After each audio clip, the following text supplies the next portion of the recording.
మొదటి రెండు వచనాలు చదువుకొని ధ్యానం చేసుకుందాం. రాజైన హేరోదు దినములయందు యోదాయ దేశపు బెత్లెహేములో యేసు పుట్టిన పిమ్మట, ఇదిగో తూర్పు దేశపు జ్ఞానులు యెరూషలేమునకు వచ్చి, యూదుల రాజుగా పుట్టినవాడు ఎక్కడనున్నాడు? తూర్పు దిక్కున మేము ఆయన నక్షత్రము చూచి ఆయనను పూజింపవచ్చితమని చెప్పిరి.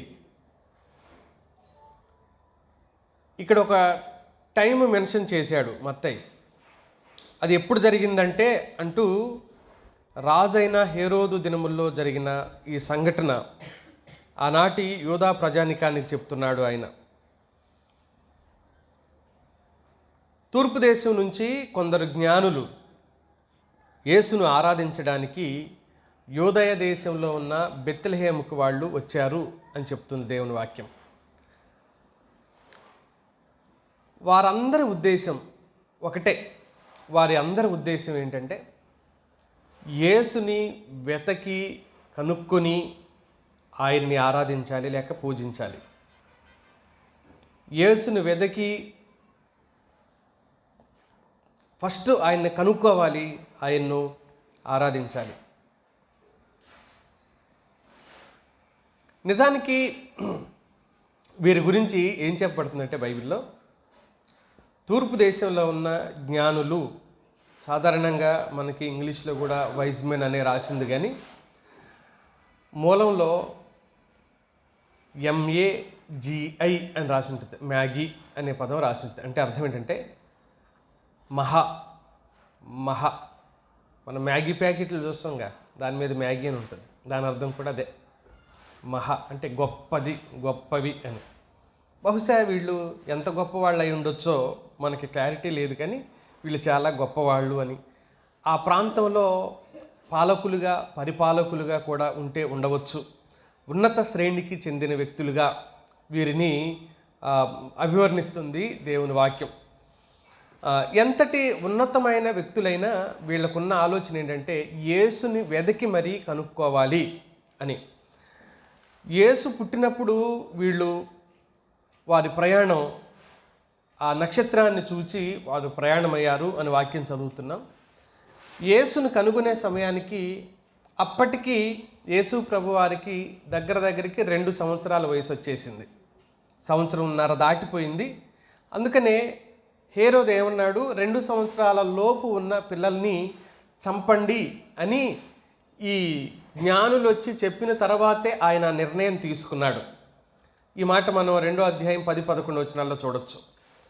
అంటే ఉద్దేశం ఏంటంటే, వారు యేసుక్రీస్తు ప్రభువుని కనుక్కోవటానికి వారి ప్రయాసం ఎంతకాలం పట్టింది అని అంటే, దగ్గరగా 2 సంవత్సరాలు ప్రయాణం చేస్తూ వెతుకుతూ వచ్చారు. వాళ్ళు 2 సంవత్సరాలు వారు ప్రయాణం చేస్తూ వెతుకుతూ వచ్చారు. పాత నిబంధనలో ఇలా వీళ్ళు వస్తారని కూడా ప్రవచనాలు ఉన్నట్టుగా పండితుల అభిప్రాయం. 72వ కీర్తనలో ఓ మాట మనం చూడొచ్చు. 72వ కీర్తన 10-11 వచనాల్లో ఇలా ఉంది. తర్షీషు రాజులు, ద్వీపముల రాజులు కప్పము చెల్లించెదరు, షేబరాజును చదవండి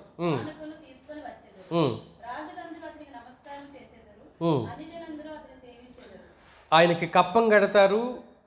వాళ్ళు వచ్చి ఆయనకి నమస్కారం చేస్తారు, వాళ్ళు వచ్చి ఆయనను పూజిస్తారు అనే మాట. తూర్పు దేశం అని చెప్పడం వల్ల చైనా కావచ్చు, ఇండియా కావచ్చు, ఈ తదితర ప్రాంతాలు కూడా కావచ్చు అనేది కొంతమంది దేవుని సేవకుల అభిప్రాయం.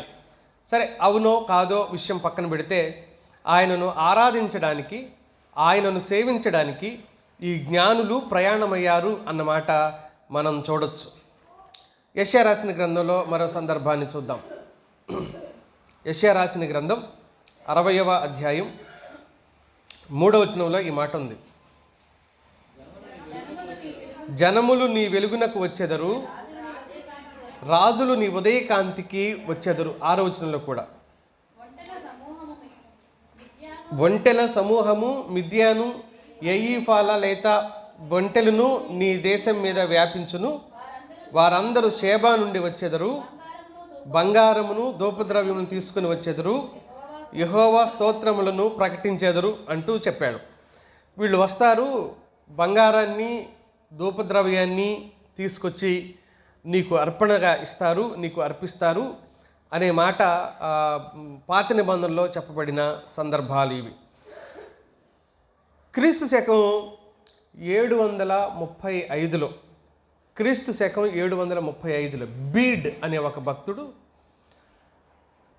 వీళ్ళు ఎవరై ఉంటారు అన్న విషయం గురించి ఆయన పరిశోధనలో ఒక విషయం చెప్పాడు.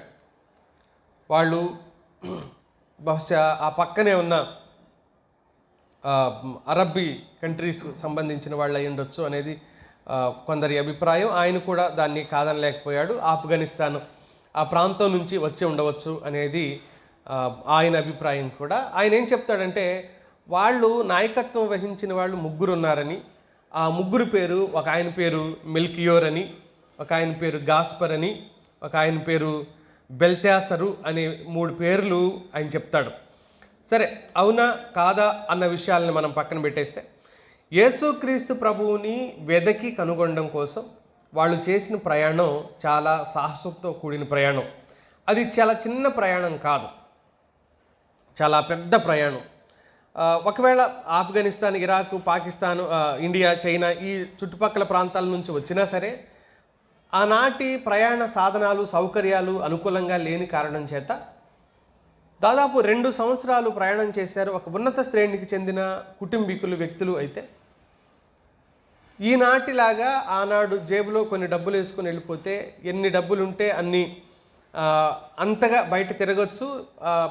రాత్రి పడుకోవటానికి హోటళ్ళు దొరుకుతాయి, భోజనానికి దొరుకుతాయి, ఏ అవసరం కావాలన్నా కూడా అన్నీ దొరుకుతాయి. మనం ఎక్కడున్నామో అక్కడికి తెప్పించుకోవచ్చు వస్తువులు కూడా ఇప్పుడు.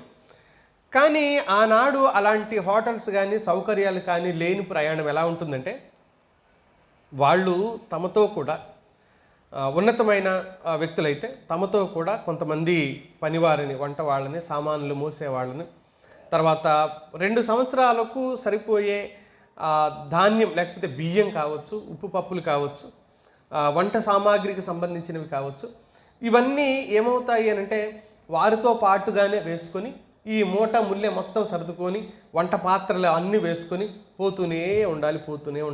ఎంతటి పెద్ద సాహసానికి వాళ్ళు ముందుకెళ్ళడం ఏమంటుంది దేవుని వాక్యం అని అంటే, నిజంగా ఆయన్ని కనుక్కోవడానికి, ఆయనను వెతకడానికి బయలుదేరిన వీళ్ళు నిజంగా జ్ఞానులే అంటుంది దేవుని వాక్యం. మనం 14వ కీర్తన మొదటి వచనం, 53వ కీర్తన మొదటి వచనం ఒక మాట చెప్తుంది. అక్కడ వివేకము కలిగి దేవుని వెతుకువారు కలరేమో అని యెహోవా ఆకాశములను చూచి నరులను పరిశీలిస్తున్నాడు అని చెప్తున్నాడు.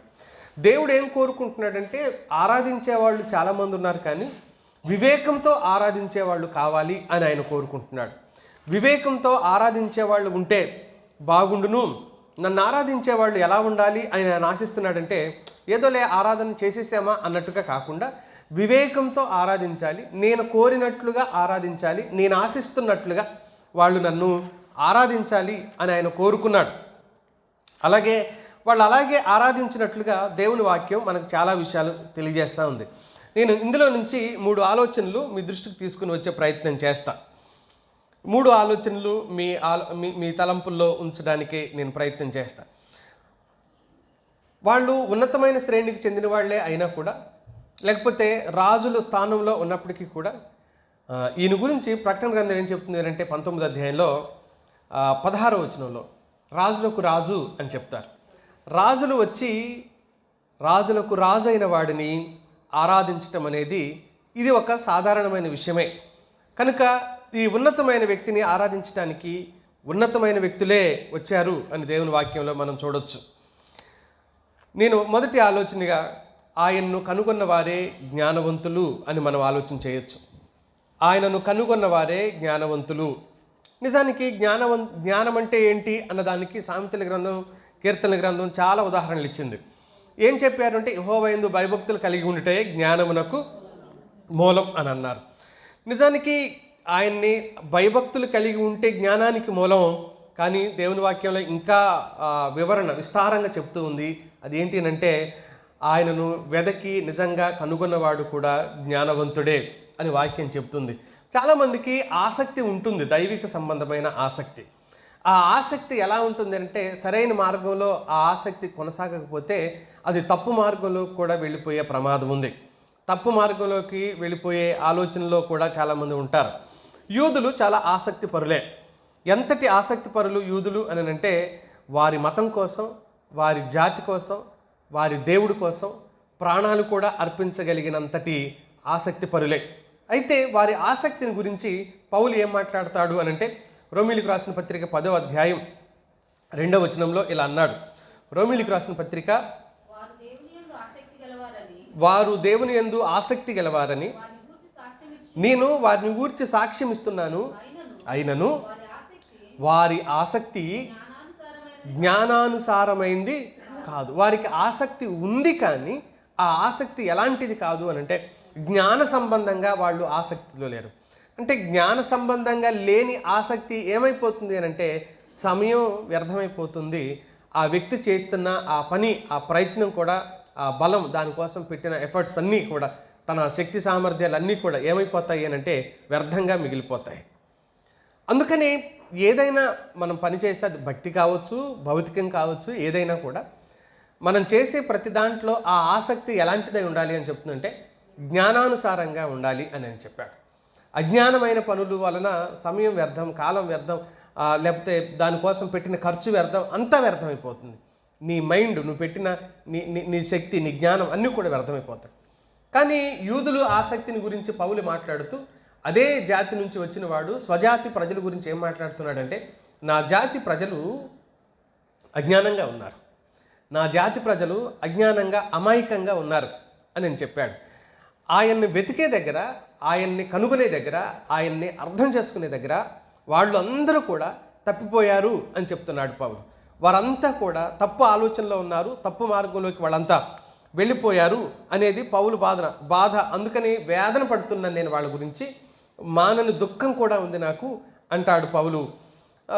కనుక వెతికే దగ్గర, ప్రభువుని తెలుసుకునే దగ్గర రాంగ్ డైరెక్షన్లోకి వెళ్ళిపోయిన వాళ్ళు చాలామంది ఉన్నారు. ఇప్పుడు క్రిస్మస్ సీజన్ రాగానే నవంబర్ నుంచి ప్రతి సంవత్సరం మొదలైపోతుంది.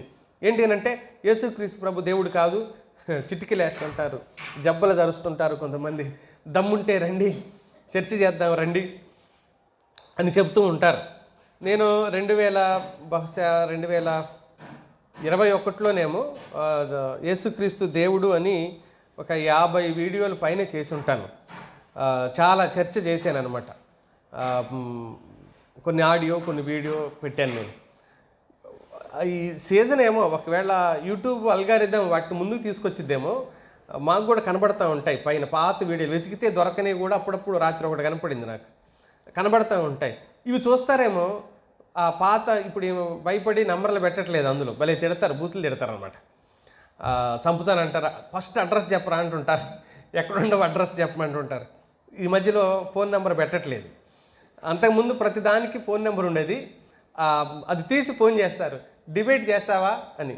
దేని గురించి సార్ అని అంటే అవతల నుంచి వాళ్ళు ఏం చెప్తారంటే దేని గురించి ఏముంది, యేసుక్రీస్తు దేవుడు అని చాలా వీడియోలు పెట్టావు కదా, మళ్ళీ నిరూపణ సందేశాలని పెట్టావు కదా అందులో, మరి డిబేట్ చేస్తావా మాతో, ఏ అంశం మీద చేద్దాం కానీ అని అంటే వాళ్ళు ఏదన్నా అంశం చెప్పారనుకో, ఆల్రెడీ నేను దాని గురించి మాట్లాడాను, మీరు అది 15-20 నిమిషాలు ఉంటాయి, ఒకవేళ దాంట్లో మీకు ఏమైనా క్లారిటీ లేదని అనిపిస్తే మీకు, అప్పుడు మళ్ళీ ఫోన్ చేయండి వినండి. లేదు ఫ్రెష్గా చేద్దాం అంటాడు. మీరు ఫ్రెష్గా చేస్తే నేను మళ్ళీ అదే చెప్తాను కాబట్టి మళ్ళీ టైం వేస్ట్ ఎందుకండి, ఒకసారి విని చూడండి, ఒక 20 నిమిషాలు ఓపిక బట్టి మీరు విని చూస్తే ఇద్దరు సమయం సేవ్ అవుతుందండి అని అంటాను నేను. అప్పుడు వాళ్ళు దాన్ని వాదనలోకి తీసుకుని పోయి కొన్ని బూతులు తిట్టి వదిలిపెట్టేస్తారనమాట మనల్ని. అంత ఈజీగా వదిలిపెట్టారు తిట్టి. ఏంటంటే ఆసక్తే వాళ్ళని మనం కాదనిలేము. ఒక్కొక్కళ్ళు ఇచ్చే కౌంటర్లు ఎలా ఉంటాయంటే ఒక్కసారి కరెంట్ షాక్ కొట్టినట్టు డింగ్ అనిపించింది అనమాట. అలాంటి ఆలోచనలు చెప్తూ ఉంటారు. దాన్ని మళ్ళీ తిరిగి కౌంటర్ ఇవ్వటం కోసం కనీసం ఏదో మాట్లాడుతున్నట్టుగానే మాట్లాడాల్సి వస్తుంది, కానీ 2 నిమిషాలనే పట్టిద్ది అనమాట. అసలు అది అర్థం చేసుకోవడానికి 2 నిమిషాలు పట్టింది. అంత జ్ఞానం కలిగి కూడా ఉంటారు. అయినా వారి ఆసక్తి ఎలాంటిది అని అంటే జ్ఞానానుసారమైంది కాదు. యేసుని దేవుడు కాదు అన్న తర్వాత వారి ఆసక్తి, వారు పూర్తి రాంగ్ డైరెక్షన్లోనే నడుస్తూ ఉన్నారు. కంప్లీట్గా వారి అడుగులు నరక ప్రయాణం తప్ప మరి ఇంకేమీ కాదు. యూదుల విషయం కూడా ఈయన మాట్లాడుతున్నాడు. ఈయనకి బాగా అర్థమైంది కాబట్టి వీరి ఆసక్తి జ్ఞానానుసారంగా లేదు. దేవుడు అంటే ఇష్టమే, భక్తి అంటే ఇష్టమే, కానీ జ్ఞాన సంబంధంగా వీళ్ళు దైవికమైన ఆలోచన చేయలేకపోతున్నారు అని ఆయన బాధపడ్డాడు. ఇర్మియా గ్రంథంలో మాట్లాడుతూ 4వ అధ్యాయంలో దేవుని వాక్యం ఇలా చెప్తున్నాడు.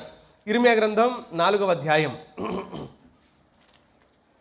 22వ వచనం చూడండి. నా జనులు అవివేకులు, వారు నన్నెరుగరు, వారు మూఢులైన పిల్లలు, వారికి తెలివి లేదు. కీడు చేయుటకు వారికి తెలియను కానీ. ఎలా ఉన్నారు వీళ్ళు అని అంటే, వారు నన్ను ఎరుగరు. ఆయన్ను ఎరగనంత వరకు చేసే భక్తిలో దైవికమైన మనస్సు రాదు. దేవుడు మనకు అర్థం కానప్పుడు, ఆయన తత్వం అర్థం కానప్పుడు, ఆయన మనస్సు మనకు అర్థం కానప్పుడు అందులో మనకి దైవిక మనస్సు రాదు. శరీర తత్వమే అడుగడుగున కనబడుతుంది. భక్తిలో కూడా శరీర తత్వమే కనబడుతుంది. భక్తిలో కూడా శరీరమైన మనస్సు, శరీరమైన ఆలోచన కనబడుతుంది. అప్పుడు మనం ఆధ్యాత్మికంగా ఎదగకపోగా శరీరంలో పరిపూర్ణమైపోయి శరీరతత్వంలో కూడా భక్తే అనుకొని నడిచే ప్రమాదం ఉంది. ఇది ఎలా ఉంటుంది అని అంటే, ఆచారబద్ధంగా యూదుల ప్రస్తావన ఈయన చేశాడు కాబట్టి దశమ భాగం ఇవ్వటం, కానుకలు ఇవ్వటం, ఉపవాసాలు ఉండటం, దేవుని మందిరానికి వెళ్ళటం, ఇలాంటివన్నీ తూచా తప్పకుండా క్రమంగా చేస్తారు. కానీ దైవిక మనస్సు కలిగి ఉండటానికి మాత్రం వారు ఇష్టపడిన స్థితిలో ఉన్నారు అన్న విషయాన్ని మనం అర్థం చేసుకోవచ్చు. ద్వితీయోపదేశ ఖండంలో ఇలా రాశాడు మోషే. 4వ అధ్యాయం 29వ వచనంలో, 4వ అధ్యాయం 29వ వచనంలో, లేదా ఒక్క నిమిషం నేను చూస్తాను. అయితే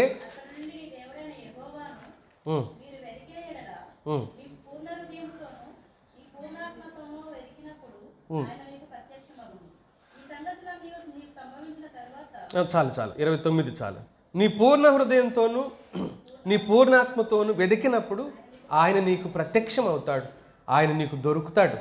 ఆయన వెతికే పద్ధతి ఏంటంటే త్రికరణ శుద్ధిగా వెతకాలి. త్రికరణ శుద్ధిగా వెతకాలి. పూర్ణ హృదయం, పూర్ణాత్మ, పూర్ణ మనస్సుతో వెతికితే దొరుకుతాడు. అన్ని సందర్భాలలో దేవుణ్ణి ఆరాధించేవాడికి కావాల్సింది ఏంటంటే ఈ శుద్ధి లేకుండా మనసు ఒక చోట ఉండి చేయవలసిన ఈ ప్రక్రియ మనం చేసుకుంటూ పోతున్నాం. ఏవో కొన్ని క్రమాలు జరిగిస్తున్నాం అని అనుకోవటం వల్ల అది దైవ చిత్తం మన ద్వారా నెరవేర్చబడినట్లు కాదు. ఈ జ్ఞానులు వెతికారు. వారు వెతికిన పద్ధతి అది ఎంతటి శుద్ధితో వెతికారు అని మనం ఆలోచన చేయొచ్చు అని అంటే, నిజానికి ఇలాంటి ప్రార్థనా కూడికల్లో, పోనీ ఆదివారపు ఆరాధనలో ఒక 10 నిమిషాలు మనం ఎన్నుకున్న లేకపోతే ఏర్పాటు చేసుకున్న టైంకి వెనక ముందైతే అసహనం వచ్చేసిద్ది అనమాట. ఎంతటి అసహనం కలుగుతుంది అని అంటే, ఓ రోజు ఆల్ నైట్ ప్రేయర్లో నేను ప్రార్థన చేస్తూ ఉండగా అందరు చేశారు, నేను లాస్ట్లో చేసి ముగించాలి కాబట్టి చేస్తూ ఉంటే అయిపోయిన తర్వాత ఇప్పుడు అందరు చేసిందే మళ్ళీ నువ్వు చేస్తున్నావు, ఇంతసేపు చేయటం అవసరమా? 10 నిమిషాలు చేస్తే నువ్వు ఎప్పుడు ముగిస్తావో పోదామని మేము చూస్తున్నాము. ఇంతమంది చేశారు, 2 గంటలు కూర్చున్నాం కదా, వాళ్ళు చేసిందేగా మళ్ళీ నువ్వు రిపీట్ చేస్తున్నావు, అవసరమా అని అన్నాడు ఒక ఆయన వచ్చి. ఇక్కడ కాదు, కంగారు పడక అని అన్నాడు. ఒకవేళ అది నిజమేనేమో అని అనిపించినా కూడా అదేంటి అని అంటే అసహనం. మనుషుల్లో ఏంటి అని అంటే అసహనం. ఇక చాలే. అందుకనే అంత బహిరంగంగా ఎక్కువసేపు ప్రార్థన చేయడం అనేది నాకు భయమే. ఎటువైపు నుంచి ఏమొస్తుంది, వాక్యం చెప్పడం కూడా భయమే. కానీ కొన్నిసార్లు కొనసాగుతూ ఉంటుంది అన్నమాట. వాక్యం ఒకటి, ప్రార్థన ఒకటి ఎప్పటికీ అయిపోవు మన జీవితకాలంలో. అవి కొనసాగుతూనే ఉంటాయి. కాబట్టి ఎదుటి వాళ్ళు మనల్ని భరించేటప్పుడు కొన్నిసార్లు బాధపడుతూనే ఉంటారు. ఆయన్ని వెదకే దగ్గర త్రికరణ శుద్ధి లేకపోతే 10 నిమిషాలు ఆలస్యం అవుతుంది అని అనగానే ఏమనుకుంటాం? అబ్బా అంటుంటాం అని కింద కూర్చున్న వాళ్ళు కొట్టే ఉచ్చులు స్టేజీ మీద ఉన్న వాడికి వినపడాలా అంటుంటారు. ఈ రెండు బాగా వినపడుతుంటాయి. లేకపోతే బైబిల్ మూసేసి పాటల పుస్తకం తెరుస్తాడనమాట. అప్పుడు స్టేజ్ మీద ఉన్న వాళ్ళకి ఏమి హింట్ అంటే, మాకు ఇది నువ్వు చెప్పేది ఇంట్రెస్ట్ ఇంకా మాకు లేదు అని అర్థం. ఎప్పుడు బైబిల్ మూసి పాటల పుస్తకం తీస్తున్నారు అంటే నువ్వు చెప్పేది మాకు ఇంట్రెస్ట్ లేదు అని అర్థం. లేదు అసలు ఈయన ఏమి ముట్టుకోకుండా సర్దేశాడు అని అంటే నువ్వు కూడా సర్దుకో అని అర్థం. ఇవి ఈ హింట్లు ఇస్తూ ఉంటారనమాట. కానీ మిత్రులారా, 2 సంవత్సరాలు భార్య పిల్లల్ని అందరిని వదిలిపెట్టేసి, సంవత్సరంన్నర అనుకోండి పోని, సంవత్సరంన్నర కాలం భార్య పిల్లల్ని వదిలేసి వారికున్న వ్యాపారాలు, వ్యవసాయాలు, కుటుంబ స్థితులు, 2 సంవత్సరాలు అని అంటే కాలాలు మారిపోతుంటాయి కదా. వేసవకాలం పోతుంది, వర్షాకాలం పోతుంది, చలికాలం పోతుంది, మళ్ళీ కాలాలు వస్తాయి. వీటన్నింటికీ సిద్ధపడి వాళ్ళు ప్రయాణం చేసి బయలుదేరి వస్తున్నారు అని అంటేనే వాళ్ళ సిద్ధపాటు ఏ స్థాయిలో ఉందో చూడండి. వాళ్ళ సిద్ధపాటు ఏ విధంగా ఉందో మనం ఆలోచించేయచ్చు. దేవుణ్ణి వెంబడించే మనం, ఆయన ప్రేమ రుచి చూసిన మనం, వాళ్ళు బహుశా నక్షత్రాలను పరిశీలించే జ్ఞానవంతులైన, వివేకవంతులైన వ్యక్తులైతే అయి ఉండొచ్చు.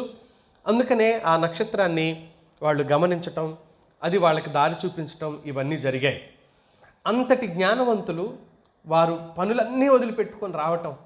మనం పనులన్నీ వదిలిపెట్టుకొని రాం, ఆ పనులు వాయిదా వేసుకొని వస్తాం. వాయిదా అంటే మళ్ళీ పోయి చేసుకోవటం అని అర్థం.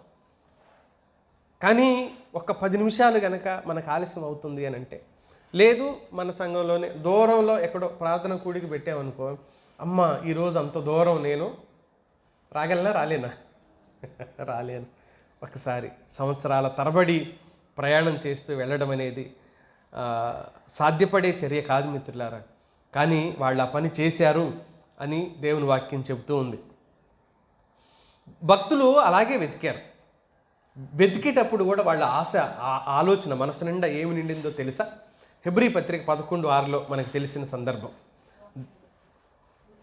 విశ్వాసం లేకుండా దేవునికి ఇష్టలైనట అసాధ్యము, దేవుని యొద్దకు వచ్చువారు ఆయన ఉన్నాడనియు, తనను వెదుకు వారికి ఫలము దయచేయవాడనియు నమ్మాలి కదా. ఆ నమ్మకంతోనే ఈ ప్రజలు, లేకపోతే ఈ జ్ఞానులు బయలుదేరారు. ఖచ్చితంగా ఈ జ్ఞానులకు అదే కలిగింది. వారిని దేవుడే నడిపించాడు. నడిపించబడాలి అని అంటే ఎప్పుడైనా నడిపింపుకు లోనవ్వాలి. దేవుడు బలవంతంగా గుంజుకొని పోడు ఎవరిని, ఆయన పనికి కానీ, పరిచర్యకి కానీ, ఆఖరికి మందిరానికి కానీ. ఆశ ఉంది, నేను బలహీనుణ్ణి అంటే అప్పుడు చేయందించి నడిపిస్తాడే తప్ప బలవంతంగా గుంజుకొని పోడు ఎవరిని. ఎవరి జీవితాల్లోకి ఆయన బలవంతంగా ఎంటర్ అవ్వడు, అడిగే వస్తాడు. అనుమతిస్తేనే వస్తాడు, ప్రభువా రమ్మంటేనే వస్తాడు. బలవంతంగా చేరిపోతే ఈ భూమి మీద రక్షించబడిన వాడు ఎవడు ఉండకూడదు ఆ లెక్కన. అందరి జీవితాలు ఏమైపోయి ఉండాలి? ఈ పాటికి దూరిపోతాడు కదా మరి బలవంతంగా. కానీ ఆయన బలవంతంగా ఎవరి జీవితాల్లోకి పోడు. మనం అనుమతి ఇవ్వాలి. రక్షించబడిన మనమైనా సరే మనం అనుమతి ఇవ్వాలి దైవికమైన నడిపింపుకి లోనవటం కోసం. అందుకని వాక్యం చెప్తుంది, నడిపింపుకు లోనవ్వాలి అని అంటే, నడిపించబడాలి అని అంటే నడిపింపుకు లోనవ్వాలి. విధేయత చూపకుండా ఆయన ఎవరిని నడిపించడు. విశ్వాసం చూపించితే సరిపోదు, విధేయత పూర్తిగా చూపించగలగాలి. ఆయన నువ్వు సమర్థుడివి అని ఆయన మీద విశ్వాసం. అంత మాత్రమే కాదు, నువ్వు సమర్థుడు కాబట్టి నీకు సమర్పించుకుంటున్నాను అని చెప్పుకోగలగటం చాలా ప్రాముఖ్యమైన సంఘటన. సరే, రెండవ విషయాన్ని నేను జ్ఞాపకం చేస్తాను. ఆయనని వెదకి కనుగొనటం కోసం లేకపోతే ఆయన్ను చేరడం కోసం చేయవలసిన మాధ్యమం ఏంటి? ఆయనని తెలుసుకోవాలన్నా, ఆయనను చేరాలన్నా, ఆయన్ని కనుగొనాలన్నా, ఆయన్ని ఆరాధించాలన్నా, ఆయన ఏంటి అన్న విషయం తెలుసుకోవాలి అనన్నా, వారు మొదట ఆయన తెలుసుకోవటం కోసం, ఆయన చూడడం కోసం, ఆయన ఆరాధించడం కోసం ఒక నక్షత్రం వారికి దారిని చూపించింది. ఆ నక్షత్రాన్ని వెంబడిస్తూ వచ్చారు. వచ్చిన తర్వాత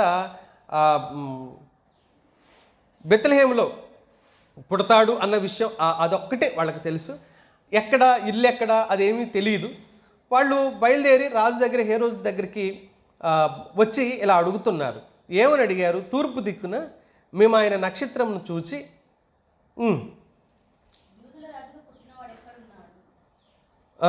తూర్పు దిక్కున మేము ఆయన నక్షత్రమును చూచి ఆయనను పూజింపవచ్చితమని చెప్పిరి. హేరోదు రాజు ఈ సంగతి విన్నప్పుడు అతనితో కూడా ఉన్నవాళ్ళు కలవరపడ్డారు. ఏమని అడుగుతున్నారు? ఆయన ఎక్కడ పుట్టాడు, ఎక్కడ పుట్టి ఉంటాడు? అక్కడ వరకు వచ్చిన నక్షత్రం వారికి దారి చూపటం, కొనసాగింపు కలగలేదేమో. ఆ కొనసాగింపు లేని కారణం చేత అయినా ఆయన ఒక రాజకుమారుడిగా పుట్టాడు, ఒక రాజుగా పుట్టాడు, యూదుల రాజు కాబట్టి. రాజు రాజప్రాసాదంలో ఉంటాడు, అంతఃపురంలో ఉంటాడు కానీ, రాజప్రాసాదాల్లో ఉంటాడు కానీ ఆయన బయట ఎందుకు ఉంటాడు అని డైరెక్ట్గా అక్కడికి వెళ్ళారు. వెళ్ళగానే వీళ్ళు కన్ఫ్యూజన్ ఏంటి అని అంటే, దేశమంతా కలవరపడింది అనే మాట మనం చూస్తాం. వాళ్ళందరికీ కలవరం వచ్చింది. ఏంటి ఆ కలవరం? మరి కొత్త రాజు అంట, ఇదేంటి అర్థం చేసుకోలేకపోయారు వాళ్ళు. కానీ వాళ్ళందరికీ ఒక గ్రహింపు రావటం కోసం ఏం జరిగింది అక్కడ 4వ వచనం చూడండి. కాబట్టి రాజు ప్రధాన యాజకులను, ప్రజలలో నుండి శాస్త్రులను అందరిని సమకూర్చి, అందుకు వారు యూదయ దేశపు బెత్లెహేములోనే ఎలయనగా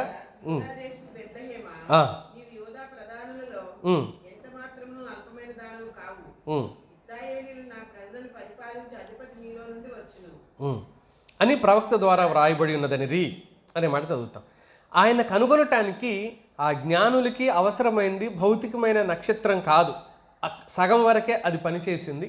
ఆ తర్వాత ఆయనను కనుగొనాలి అని అంటే లేఖనం వద్దకు రావాల్సి వచ్చింది.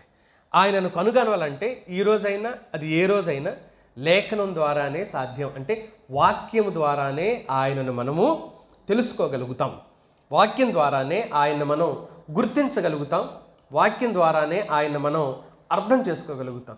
వాక్యము లేకుండా, దేవుని సత్యవాక్యాన్ని అర్థం చేసుకోకుండా యేసుక్రీస్తు ప్రభు వారిని మనం తెలుసుకోలేము, యేసుక్రీస్తు ప్రభు వారిని అర్థం చేసుకోలేము.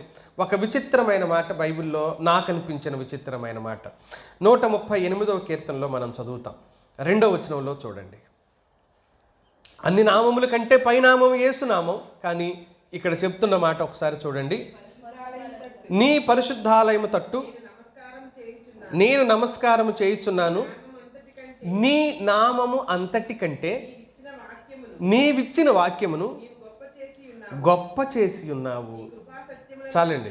నీ నామం అంతటి కంటే నీవిచ్చిన వాక్యమును నువ్వేం చేసావు? గొప్ప చేశావు. దేవుడు హెచ్చించింది ఏంటంటే వాక్యాన్ని హెచ్చించాడు, వాక్యాన్ని ఘనపరిచారు. అందుకనే ప్రభు అన్నాడు, భూమి ఆకాశాలు గతించిపోవునేమో కానీ నా మాటలు ఎప్పటికీ కూడా గతించవు అని చెప్పాడు. కనుక ఆయనను తెలుసుకోవాలన్నా, ఆయనను అర్థం చేసుకోవాలన్నా, ఆయనను ఆరాధించాలన్నా మనం ఎక్కడికి రావాలి అని అంటే వాక్యమే మనకు శిరోధార్యం, వాక్యమే మనకు మూలాధారం. వాక్యాన్ని మాత్రమే ఆధారం చేసుకొని ఒక వ్యక్తి ముందుకెళ్ళగలుగుతాడు.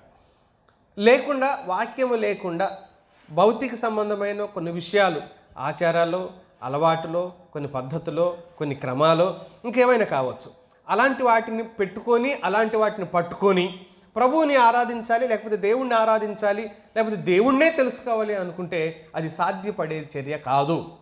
భౌతిక సంబంధమైన మెటీరియలిస్టిక్ ఏది కూడా దేవుణ్ణి అర్థం చేసుకోవడానికి అది పూర్తిగా ఎప్పటికీ పనికిరాదు. 19వ కీర్తనలో కూడా చెప్తాడు, ఆకాశంలో దేవుని మహిమను వివరిస్తున్నాయని చెప్పినప్పటికీ కూడా అది పూర్తి కాదు. పూర్తిగా ఆయన అర్థం అవ్వాల్సింది ఆయన ఎక్కడున్నాడు, ఆయన ఎందులో ఉన్నాడు అని అంటే వాక్యంలోనే ఉన్నాడు. వాక్యమయ్యున్న దేవుడు, హెచ్చించబడిన దేవుడు, వాక్యం ద్వారానే మనకు అర్థమవుతాడు. యాకోబు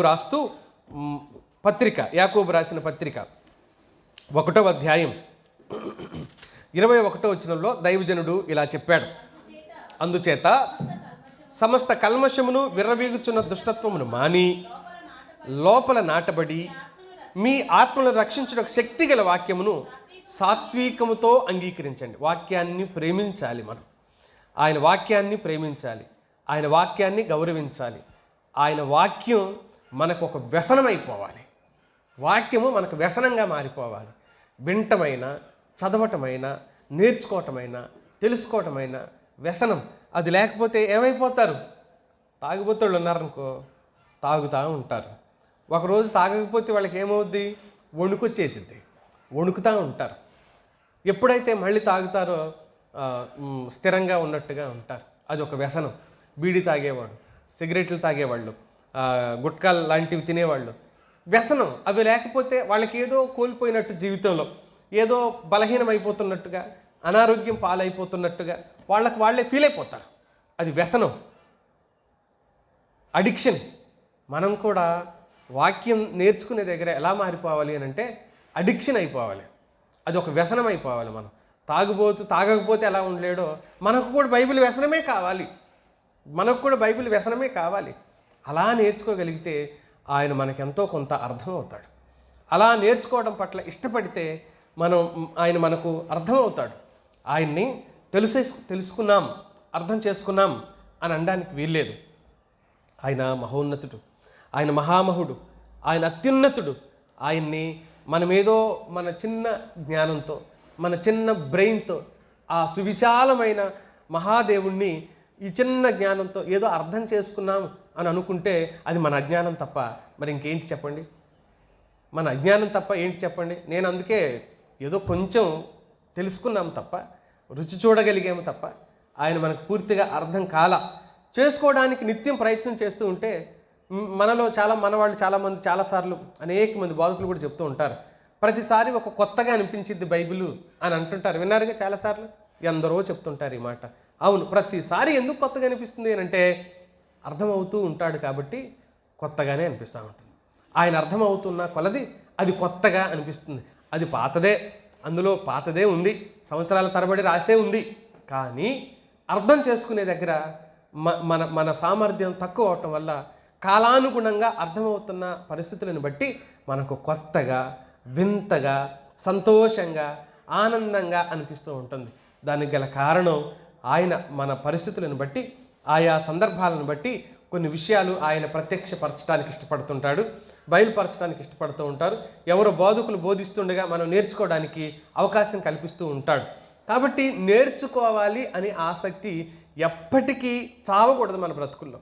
నేర్చుకోవాలి, దేవుని వాక్యం నేర్చుకోవాలి అనే ఆసక్తి మనం బ్రతికి ఉన్నంత వరకు అది చావకూడదు. అది ఎప్పటికీ కూడా స్థిరంగా ఉండాలి, ఎప్పటికీ కూడా అది కొనసాగే ఒక ఆసక్తి. అది మానిపోకూడదు, లేకపోతే అది ఆగిపోకూడదు అని వాక్యం చెప్తూ ఉంది. కనుక నేర్చుకోవటం విషయంలో ఆగిపోవద్దు, ఆసక్తి కలిగి ఉండు. తిమోతికి ఈ మాట చెప్తాడు పౌలు 2వ పత్రికలో 3వ అధ్యాయంలో 14-15 కలిసి ఉన్నాయి. క్రీస్తు నందుంచవలసిన విశ్వాసము ద్వారా రక్షణార్థమైన జ్ఞానము నీకు శక్తిగల పరిశుద్ధ లేఖనములను బాల్యము నుండి నీ వెరుగుదువు గనుక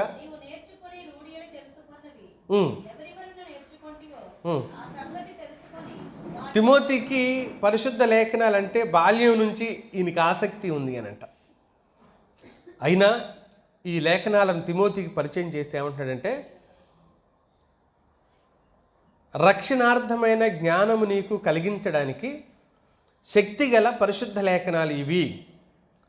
మన చేతిలో ఉన్న బైబిల్ ఎలాంటిది అన్నాడు? శక్తి కలిగింది. ఇది మనకేం కలుగు చేస్తుంది అన్నాడు? రక్షణార్థమైన జ్ఞానం. భౌతిక సంబంధమైన జ్ఞానం మనుషులంగా లేక మనుషులకు ఎంతైనా ఉండొచ్చునేమో. ఏది లోక సంబంధమైన జ్ఞానం, విజ్ఞానం మంచిదే, జ్ఞానం కలిగి ఉండటం సంతోషమే. దేవుడు కొందరికి తెలుసుకునే అవకాశం స్వతహాగానే కొంతమంది జ్ఞానవంతులుగా ఉండటానికి దేవుడే అవకాశం కలిగిస్తాడు. అయితే లేఖనపరమైన జ్ఞానం అత్యున్నతమైంది, లేఖనపరమైన జ్ఞానం అతి శ్రేష్టమైంది. ఆ జ్ఞానాన్ని మనం కలిగి ఉండాలి అని నేను చెబుతూ వచ్చాడనమాట. ఈ వాక్యం ఎప్పుడైతే మనిషి స్వీకరించగలుగుతాడో, లేఖనం దగ్గరకు రాగలుగుతాడో, అప్పుడు ఆయనను గురించిన బయల్పాటు, ఆయనను గురించిన గ్రహింపు మనం తెలుసుకోగలుగుతాం. ఆ విషయం పట్ల అవగాహన మనం కలిగి ఉంటాం. లేఖనాన్ని బట్టి తిరిగి వారి ప్రయాణం, ఆరాధించడానికి కావలసిన ప్రయాణం కొనసాగింది. నేను 2 ఆలోచనలు మీ దృష్టికి తీసుకుని వచ్చాను. మొదటిది ఏంటి అంటే, నిజంగా ఆయన కనుగొన్న వారే నిజమైన ఆసక్తి కలిగిన వారు, జ్ఞానవంతులు అని. రెండవ సందర్భం ఏం చెప్పాను? ఆయన్ని మనం తెలుసుకోవడం కోసం, ఆయన్ని మనం కనుగొనటం కోసం భౌతిక సంబంధమైన దేనిని బట్టి మనం కనుగొనలేము. అది అసంతృప్తి, లేకపోతే మధ్యలోనే ఆగిపోతుంది. సంతృప్తికరంగా ఆయన మనకు అర్థం కావాలంటే వాక్యం దగ్గరికే మనం రావాలి. వాక్యం ద్వారానే ఆయన మనకు అర్థమవుతాడు, వాక్యం ద్వారానే మనం ఆయన దగ్గరికి చేరగలుగుతాం తప్ప వేరే మాధ్యమం, ప్రత్యామ్నాయం మనకి ఇంకొకటి లేదు అని దేవుని వాక్యం మనకి తెలియజేస్తూ ఉంది. మూడో మాట చెప్పేసి నేను ముగిస్తాను. వారు వచ్చి ఆయనకు అర్పణలు అర్పించారు, బంగారము, సాంబ్రాణి, బోళములు అర్పించారు అనే మాటను మనం చదువుతున్నాం. బంగారము, సాంబ్రాణి, బోళాలు అర్పించారు. అర్పణలు, వారు అర్పించిన అర్పణలు భౌతిక సంబంధమైనవి, పదార్థ రూపమైనవి, లేకపోతే వస్తు రూపకంగా కనబడిన అర్పణలు. అయితే ఈరోజు మనం గుర్తించవలసింది ఏంటి? ఏం అర్పించాలి ఈరోజు దేవునికి? యేసుక్రీస్తు ప్రభువుకి ఏం అర్పించాలి? ఏం కావాలని ఆయన కోరుతున్నాడు?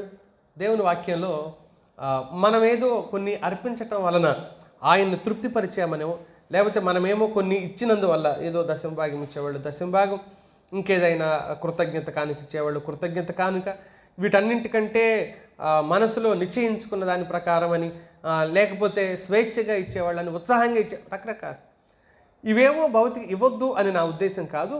ఎవరికి నచ్చినట్లు వారు ఇవ్వచ్చు, దేవునికి తప్పేం కాదు. అది మీ కోరిక కావచ్చు, మీ మనసులో నిశ్చయించుకున్నది కావచ్చు, మీకు అనిపించింది కావచ్చు. కానీ మన భక్తి అక్కడే ఆగిపోతుంది. కేవలం కొన్ని డబ్బులు ఇచ్చాను, సరిపోయింది, నా భక్తి నిరూపించుకున్నాను. దేవుడు నీకున్న డబ్బునే కోరితే, నువ్విచ్చే వస్తువులనే కోరితే, నువ్వు ఈనందువల్ల దేవుడి పని ఆగిపోతుంది అనే భావన మనకి ఏదైనా ఉంటే, దేవుడికి డబ్బులు తక్కువ అవుతాయా? దేవుడికి డబ్బులు తక్కువ అవుతాయా? కాదు, కాదు. మీ బలులను నేను కోరను, మీ అర్పణలను నేను కోరను. 1000 కొండల మీద మేసే పశువులన్నీ నావే కదా, కావాలంటే నేను వాటిని తీసుకోలేనా? మీరు అర్పించే అర్పణల కోసం నేను ఏదో కనిపెడుతున్నానని మీరు అనుకుంటున్నారా అన్నాడు కదా ఇశ్రాయేలీల విషయంలోనూ. అలాంటప్పుడు ఈ భౌతిక సంబంధమైన ఏవో వస్తువులు, డబ్బులు, వీటి కోసమే దేవుడు కనిపెడుతున్నాడు అని అనుకుంటున్నావా? కాదు మిత్రులారా, ఆయన కనిపెట్టేది నీకోసం. ఆయన కనిపెట్టేది నీకోసం. ఆయనకు కావలసింది నీ అర్పణల కంటే నువ్వే ఆయనకు ముఖ్యంగా కావాలి. నీ అర్పణల కంటే దేవుడు కోరుకునేది ఎవరిని? నిన్ను కోరుతున్నాడు ఆయన. నువ్వు కావాలని ఆశిస్తున్నాడు ఆయన. అందుకనే పౌలు రోమపత్రికలో చెప్పిన మాట 12వ అధ్యాయం 1-2 వచనాల్లో, సజీవ యాగంగా మీ శరీరములను ఆయనకు సమర్పించుకోండి. సజీవ యాగంగా మీ శరీరాలను లేక మీ దేహాలను ఆయనకు సమర్పించుకోండి. అర్పణ మొదట చేయవలసింది ఏంటి అని అంటే, మనలను మనమే అర్పించుకోవటం. నన్ను నేను ప్రభువుకి, ఇదిగో ప్రభువా నన్ను నేను అర్పించుకుంటున్నాను అని చెప్పాలి. ఆ తర్వాత నాకున్న దాంట్లో శ్రేష్టమైన దాన్ని నేను ఆయనకు ఇవ్వాలి. నాకున్న దాంట్లో శ్రేష్టమైంది, నాకున్న దాంట్లో విలువైంది, అప్పుడు నేను ఇవ్వాలి. సాధారణంగా మనం ఏం చేస్తుంటామంటే, మనల్ని మనం ఆయనకు అప్పగించుకోకుండా, మనల్ని మనం ఆయన చేతిలో పెట్టుకోకుండా మనం చేసే ఒక పొరపాటు ఏంటి అని అంటే, డబ్బులో, వస్తువులో, ఏదో పనో చేసేసి అంతటితో నేను దేవుని కోసం గొప్ప పని చేసేసాను అని అంతటితో ముగించేసుకోవటం అనేదే చాలా పొరపాటు. ఎల్లవేళలా నన్ను నేను ఆయనకు అప్పగించుకోగలిగితే నేను ఆయన బిడ్డగానే ఉండగలుగుతాను. ప్రతి క్షణం, ప్రతినిత్యం స్పృహ ఏంటి అని అంటే, నేను నా సొత్తు కాదు, నేను నా సొత్తు కాదు. ఈ స్పృహ నాలో కలగాలి, మనలో కలగాలి. పౌలు ఏం చెప్పాడు? మీరు మీ సొత్తు కాదు, ఎలా కొనబడ్డారు? విలువ పెట్టి కొనబడ్డారు. కనుక మీ దేహంతో దేవుని మహిమపరచండి. విలువ పెట్టి కొనబడిన వారం మనం. విలువ పెట్టి కొనబడ్డాం. అయినా ఆయన సొత్తే, మనం అర్పించుకోకపోయినా ఆయన సొత్తే. కానీ అర్పించుకోకుండా ఆయన సొత్తుగా ఉండి మన కోసం మనం బ్రతకడం, ఆ విషయం గురించి దేవుని వాక్యంలో ఆయన చాలా బాధపడి చెప్పిన సందర్భాలు లేఖనంలో మనం చూడొచ్చు. మన విమోచనార్థం, మనల్ని విమోచించడం కోసం, మనల్ని రక్షించడం కోసం, మనల్ని దేవుని దగ్గర నిలబెట్టడం కోసం, యోగ్యులుగా సమర్థులుగా చేసుకోవటం కోసం ఆయన చేసిన ప్రక్రియ ఏమంటాడు అని అంటే, కొరింథీయులకు 2వ పత్రిక 5వ అధ్యాయం 15వ వచనం ఒకసారి చూడండి. జీవించు వారికి మీదట 5:15 తమ కొరకు కాక తమ నిమిత్తము మృతి పొంది తిరిగి లేచిన వాని కొరకే జీవించుటకు ఆయన అందరి కొరకు మృతి పొందిననియు నిశ్చయించుకొనుచున్నాము. ఏంటంట? జీవించువారు తమ కొరకు కాక, నా బ్రతుకు నా ఇష్టం అనకుండా, మనుషులు ఎలా ఉండాలంట? విశ్వాసులైన వాళ్ళు నా బ్రతుకు ఇది నా ఇష్టం అని అనకుండా, మృతి పొంది తిరిగి లేచిన వాని కొరకు జీవించుటకే. ఆయన మృతి పొంది తిరిగి లేచింది ఎందుకు అని అంటే, మనం ఆయన కోసం బ్రతకాలని. సింపుల్గా మాట్లాడుకుంటే, మనం ఆయన కోసం జీవించాలి అని, మనం ఆయన కోసం నడవాలి అని. అందుకని జీవించే వారికి మీదట తమ కొరకు కాక, అంటే స్వార్థాన్ని విడిచిపెట్టమని చెప్తుంది దేవుని వాక్యం. భక్తి చేస్తున్న మనలో ఆ స్వార్థం ఉండకూడదు. నేను, నాకు, నాది. ఆయన కోసం బ్రతికే మనం. మరి ఇంకే ఆలోచన చేయకూడదు. ఆయన కోసం బ్రతికే మనం. మనకి ఏ తీర్మానాలు అక్కర్లేదు. ఆయనే ఫస్ట్, ఆయనే, ఆయన కోసం మాత్రమే. పాటల్లో చాలా పాడతాం, ఇంకేది అక్కర్లేదు, నీ ఉంటే నాకు చాలు యేసయ్యా, నీ వెంట నేను ఉంటాను యేసయ్యా, నీ మాట చాలయ్యా. అసలుకేం అక్కర్లేదు. పాటలు బాగుంటాయి, పాడినంతసేపు కూడా బాగుంటుంది, వినటం కూడా బాగుంటుంది. జీవించటం విషయంలోకి వచ్చిన తర్వాత, జీవించే దగ్గర ఎంత తడబాటు, పనిచేసే దగ్గర ఎంత తడబాటు, నిర్ణయాలు తీసుకునే దగ్గర ఎంత తడబాటు. అందుకనే తన కొరకు మృతి పొంది తిరిగి లేచిన వాని కొరకు జీవించడానికే అని చెప్తున్నాడు. ఆయన మృతి పొంది తిరిగి లేచాడు. మిత్రులారా, ఈ ఆలోచనల్లో వాళ్ళని జ్ఞానులు, జ్ఞానవంతులు, వారు వెతికిన తీరు, వారు పడిన శ్రమ చాలా గొప్పది. వారి కోసం ఆయన చనిపోలేదు, మన కోసం చనిపోయాడు. వారికి అసలు ఆయన చనిపోతాడని, ఏదో జరిగిపోతుందని వాళ్ళకి తెలియదు. ఆయన చనిపోయాడని మనకు తెలుసు. ఆయన చనిపోవటం మాత్రమే కాదు, ఆయన ఏం చేశాడో, ఏం చేయగలడో ఇంకా మనకన్నీ తెలుసు. ఆయన పొందిన శ్రమ తెలుసు, నింద తెలుసు, అవమానం తెలుసు, అన్నీ తెలుసు. ఆయన ఆరాధించే వాళ్ళమే. మనం మార్గంలోనే ఉన్నాం. మనం ఇప్పుడేం ప్రారంభించలేదు మన భక్తి జీవితాన్ని. మార్గంలోనే ఉన్నాం, కొంత దూరం వెళ్ళిపోయాం మనం. అయినా వారు వెతికిన దానికి, మనం ఆయన్ని వెతికి వెంబడించేదానికి ఉన్న ఆ వ్యత్యాసం, ఆ దూరం ఒకసారి ఆలోచించండి. ఆ దూరం, ఆ తేడాని ఒకసారి ఆలోచించండి. ప్రియమైన స్నేహితులారా, ఆయన్ని ఎలా వెంబడించగలుగుతున్నాం, ఎలా అర్థం చేసుకోగలుగుతున్నాం, ఆయన్ని ఎక్కడ నేర్చుకోగలుగుతున్నాం, ఆయన పట్ల ఆసక్తి ఏమాత్రం ఉంది.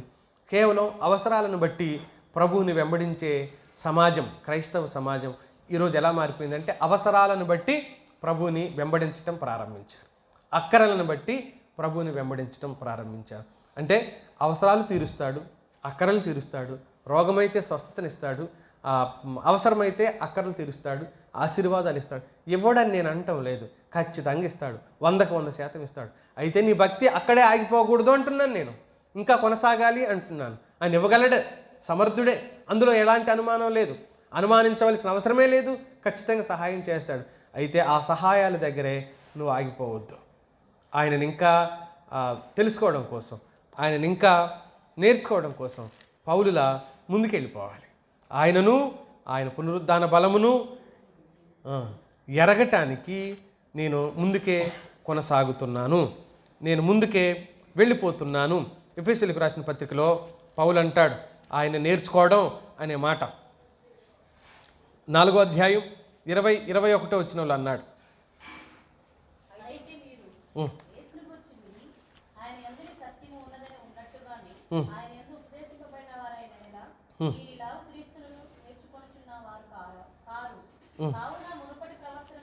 మళ్ళీ పాత ప్రవర్తనలోకి వెళ్ళిపోతే, పాత పద్ధతి పాత విధానాలు గనక మీరు అనుసరిస్తే, అంధకార సంబంధమైన ఆలోచనల్లోనే ఉంటే, అంటే 17-18 వచనాల్లో మీరు క్రీస్తుని నేర్చుకున్నట్టు కాదు.